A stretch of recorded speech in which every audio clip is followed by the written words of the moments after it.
Рейнджер рискнул жизнью и помог львице при тяжелых родах. Но то, как повел себя лев после родов, никто не мог представить. На выжженных солнцем просторах заповедника Лагара, в самом сердце восточноафриканской саванны, жили два льва. Могучий лев с густой темной гривой и грациозная львица с янтарными глазами. Но беспощадная засуха изменила все. Земля растрескалась, реки высохли, а добыча почти исчезла. После нескольких изнурительных дней без пищи они были вынуждены покинуть родные земли и отправиться на север в поисках спасения и новой территории. Их путь оказался тяжелым и опасным. Уже на 4-й день их окружила стая голодных гиен. Лев стал впереди, принимая основной удар, в то время как львица защищала тыл. Им удалось отбиться, но оба получили ранения.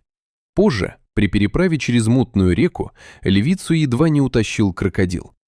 Затем последовали лесные пожары, холодные ночи и бесконечная усталость, которая с каждым днем только усиливалась. Однако впереди их ждало еще более серьезное испытание. Львица была беременна и вскоре должна была родить. Спустя несколько недель изнурительного пути они добрались до зеленой долины заповедника Кинора, редкого оазиса среди засушливых земель. Там их заметили смотрители, опытный рейнджер и биолог. С первого взгляда стало ясно. Львица на грани. Роды близки, но ее силы на исходе. Вечером началась гроза, и вместе с ней тяжелые роды. Львица страдала, детеныш не мог появиться на свет. Биолог поняла, что без помощи львица может погибнуть. Несмотря на риск, они с рейнджером решились подойти ближе. Лев сначала угрожающе зарычал, но затем неожиданно остановился. Он отступил, словно почувствовав, что люди пришли не причинить вред, а помочь. Биолог быстро разобралась в ситуации и аккуратно помогла львице.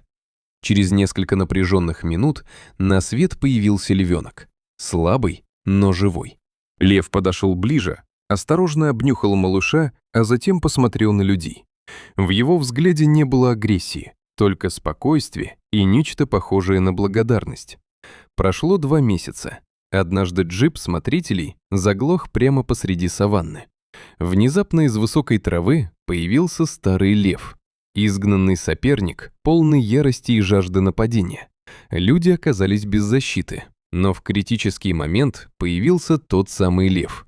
Он молниеносно бросился в бой и быстро отогнал противника.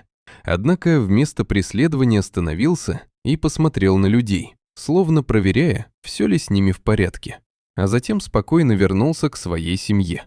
С этого дня между людьми и львами возникла особая невидимая связь, основанная на доверии и взаимном уважении. Лев, львица и львенок выжили там, где другие могли бы погибнуть. Их история стала напоминанием о том, что даже в дикой природе есть место доверию и состраданию, если хотя бы однажды кто-то решится сделать шаг навстречу.